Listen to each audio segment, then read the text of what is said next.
За төсвийн зарлагын дэд тооноос боловсруулсан тогтоолын төсөлтөд танилцлаа. Хэд хэдэн бас сайн залтууд бол орсон байна. Саяны их төвшин гишүүний яриад байгаа асуудал энэ засгийн газарт өгч байгаа үүрэг дээр Монгол банктай холбоотой асуудал орж ирж байгаа нь ер нь зөвхөн логикийн хувьд, бүтцийн хувьд буруу юм шиг санагдаад байгаа байхгүй юу? Монгол банк ч өөрөө улсын их хурлын харьяа байгууллага. Гэтэл одоо Монгол банкны жилийн төсөв болон төсвийн гүйцэтгэлийг улсын их хурлын холбогдох байнгын оролцоогоор хэлцдэг байх асуудлаар засгийн газар санал боловсруулах тухай оруулж ирж байгаа нь өөрөө ингээ буруу байна гэж харж байгаа. Тэгэхээр энийг одоо зарлагын хяналтын дээр засах боломж нь байгаа юм уу? Ер нь бол Монгол банкны одоо жилийн төсөв, төсвийн гүйцэтгэлийн тайлантай холбоотой асуудал дээр бол анхаарах асуудал юм гэхээр Монгол банк бодлого бий дааж явуулах хэрэгтэй. Монгол банкны үйл ажиллагаанд шаардлагатай байгаа төсөв, хөрөнгө оруулалттай холбоотой асуудал дээр бол бас тодорхой байнгаараа хэлцдэг байх нь бол чухал гэж үзэж байгаа. Яагаад тэгэхээр жишээл өнөөдрийн Монгол банк нь бол одоо зөв балансан дээр нь бол маш их үйл хөдлөлт байгаа шүү дээ, үйл хөдлөлт. За тэр үйл хөдлөлгөө түрээслээд байж байгаа. Тэгсэн мөртлөө харьяа байгууллагууд нь бас өөр газар байр түрээслээ явж байгаа. Ийм байж болохгүй.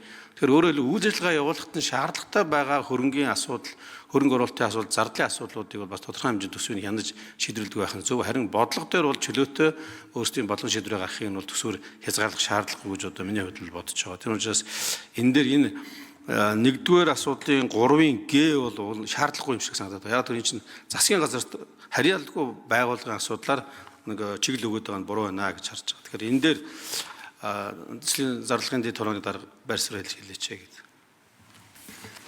За даваагийн зөвтөөр гүшүүн хариулъя.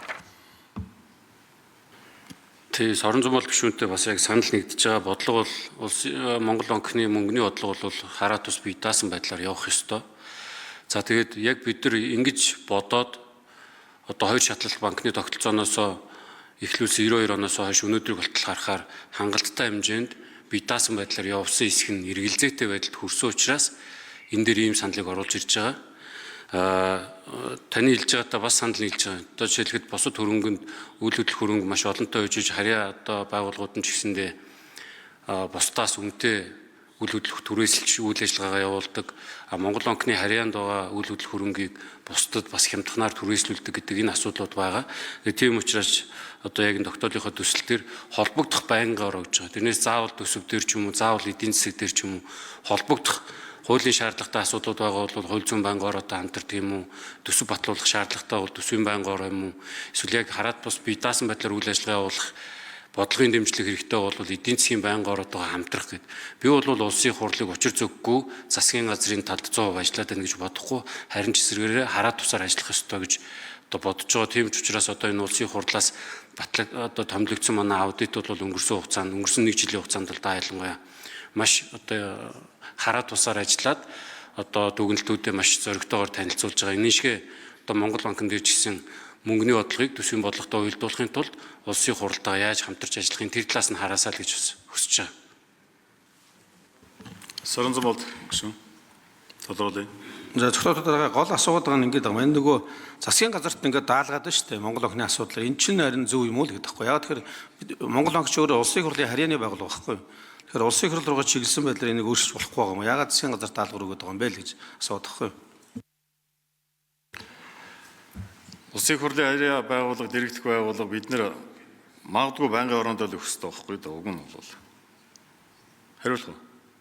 Зөвтөөр гүшүүн.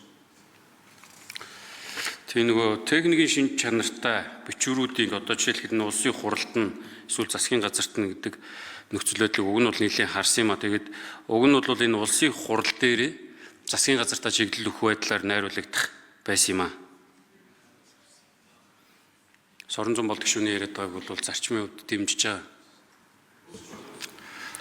Улсын хурлын дэргэдэх байгууллагада байгууллагын асуудлаар улсын хурлд тодорхой шийдвэр гаргах юм чинь улсын хурлын дэргэд байгаа мэргэжлийн байгууллагууд буюу одоо байнга хороодоос тодорхой дүгнэлтүүд бол гарч ирэх ёстой шүү дээ.